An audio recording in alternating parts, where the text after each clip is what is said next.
Hey everyone, welcome to Tutorials by David, and in this video we'll be having a quick review of the Macquarie Authenticator app. The Macquarie Authenticator app remains a gold standard because it offers a significantly safer and more travel-friendly alternative to traditional SMS code. What I mean is that it has an actionable push notification which provide full context, showing exactly who you're paying and how much before you tap to approve. For frequent travelers, the app is a lifesaver because it operates over data or Wi-Fi, bypassing the no-signal anxiety often associated with international roaming.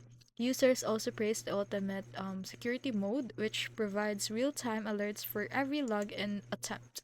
So, however, the honest user experience isn't without friction. The most common complaint is that the requirement of two separate apps, which are the banking and authenticator. So these two apps right here, which can feel cumbersome and clutter your home screen.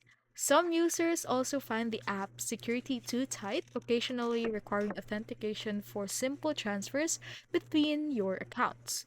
Additionally, while the UI is clean, technical glitches during initial setup can be difficult to resolve because Macquarie support heavily favors digital chat over phone assistance. If you value peace of mind and travel often, it is an essential tool, but expect a slight learning curve during the transmission from SMS.